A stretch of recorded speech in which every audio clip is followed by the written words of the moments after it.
So I'm here in Breisach for this 20th anniversary of the Blue House. And for me, my knowledge of the Blue House started earlier than 20 years ago. It started when I was, the first time I was here, I was 13 years old in 1959, and I came with my parents to visit my uncle and aunt who live in Alsace, across the Rhine. My uncle had been a French soldier in the Second World War, and he was a prisoner of war. So being Jewish and a prisoner of war of the Germans, he survived in a stalag in Germany. He came back after 5 years and was reunited with his wife and daughter, who had to be hidden in unoccupied France. And my parents came together to see them and brought me. And it was the first time that they felt they could come to Germany just to visit the Jewish cemetery here and to visit my family's graves. And I was with them. So I was 13 when I came for the first time here.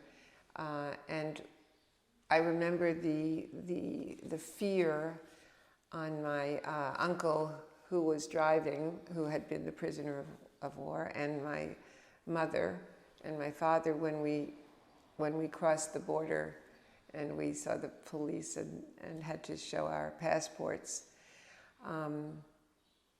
That was my first experience of seeing them that way. And then we drove to Breisach, and we immediately went to a woman who had been my mother's friend, Frau Zieler, her name was, and she was a Jewish woman who had married a non-Jew who had been the mayor of the town, and because of that was able to save herself. And, but she came back, and she was the holder of the key to the Jewish cemetery. So we went to her, and it was a very big emotional reunion for my mother. We visited the graves, and we left. And we went back to France.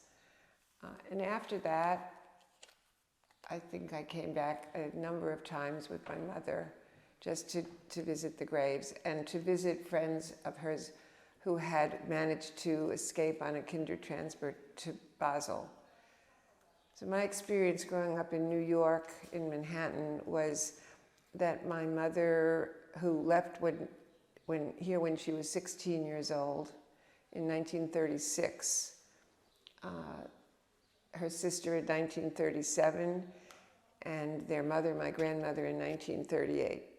So that her life here had been so happy, and she had so many friends, both Jewish and not Jewish. She didn't instill in me any of the hatred or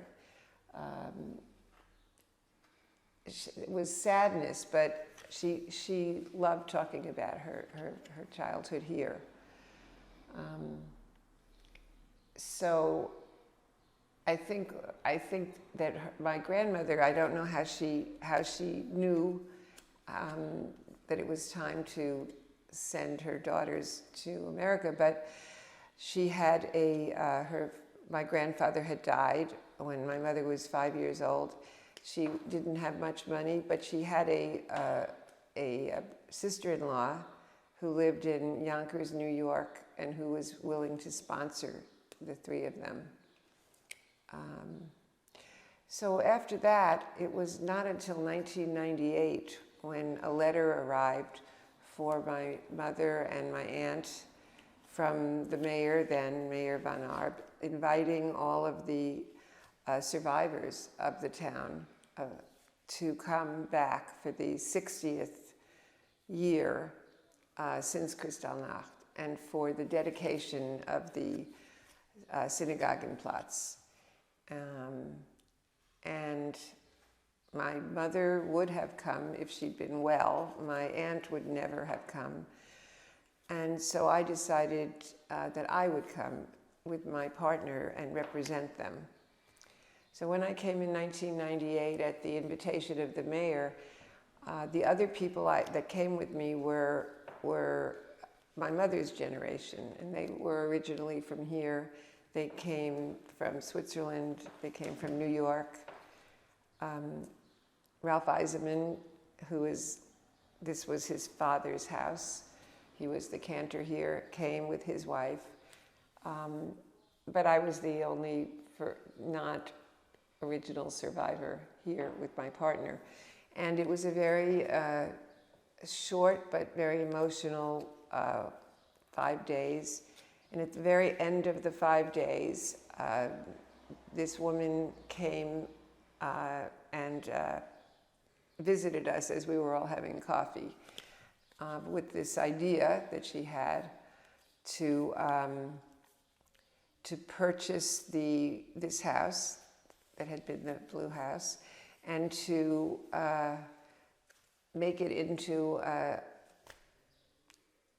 a living museum, I guess. I don't know that she knew exactly what it was, but she just wanted to know that the survivors were okay with that idea. She didn't want anything else. And so my partner and I thought this is a great idea. We thought it was wonderful.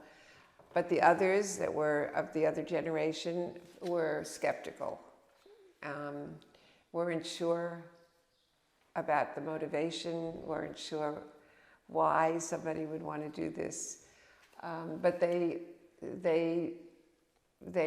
were thoughtful about it, but they were not sure what they would do. But they decided that let her do it. If she can do it, we'll help. So a year later, Christiane came to New York and stayed with us, and did more research. And the next year she came again. She actually introduced me to some family members in New York that I didn't even know. She had done an amazing amount of research. A few years later, three of us nominated this Ford of Rhine for an award by Oppenheimer Award.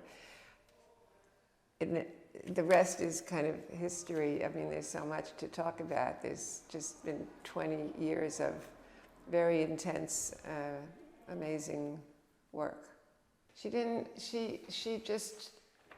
I probably also didn't ask that many questions, but she was happy about her life here. And she had pictures that she would show me of her and her schoolmates. And I think there were 3 boys that were in the Nazi youth movement. They had on these uniforms, but they were still, I think, an integrated, happy group. No, she was young, 16, and I think that in 1936, I don't know, how much was happening that affected her. I think it was more her mother, my grandmother, who had the foresight to do what she did. And she was a widow. They had very little money. And I think that the life they found in America was a good one. So I don't have a lot of, I do remember that my father, being Alsatian, would speak Alsatian at home, and my mother would speak German, I guess because they thought I wouldn't understand. But I remember in high school, I wanted to take German, and they did not want me to.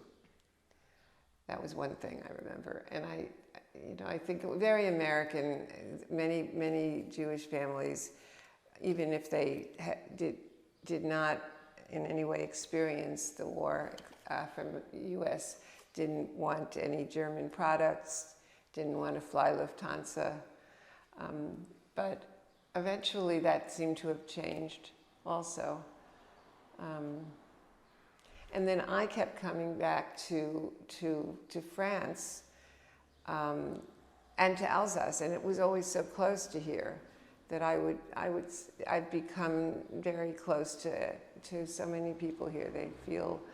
It feels like a very unique, amazing place now, where you can, as a Jewish person, feel accepted and very accepted and loved. So that's my story.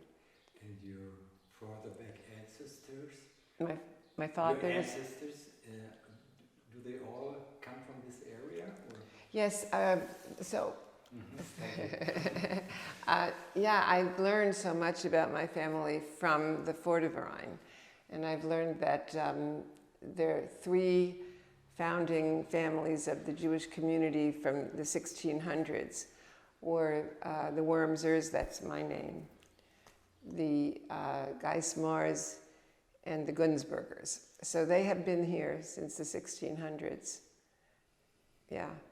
And my father's family has been in his town near Strasbourg, just across the Rhine, also since the 16 or 1700s.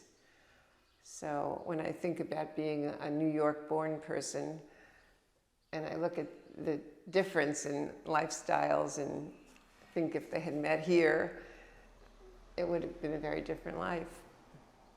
But I feel very fortunate to know so much about my history, so much more than so many people I know do, and that's been a very important part of my life.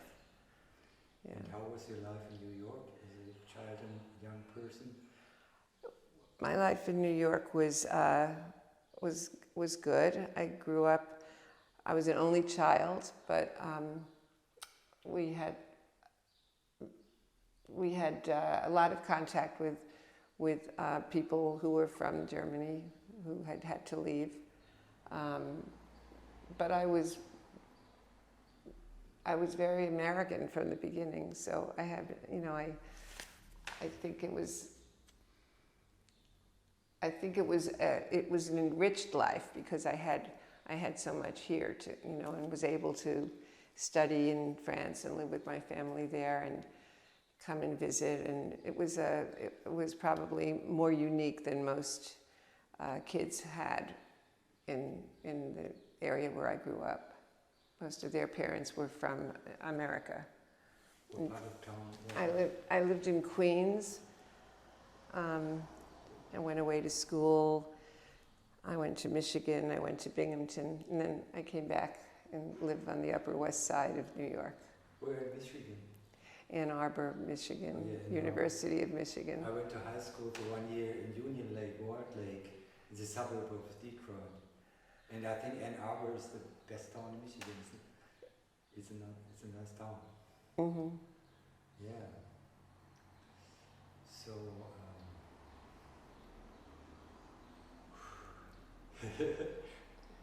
so how is it to live in New York as a Jewish person? Is there any anti-Semitism or is it nobody knows who's who? There's increasing anti-Semitism that we hear about. Where I live on the Upper West Side, it's very integrated, and there's a lot of Jewish people, Reform, Conservative, Orthodox. But there's always in the back of people's minds the rising right wing that's happening in our country, and certainly hear about incidents. They're not isolated.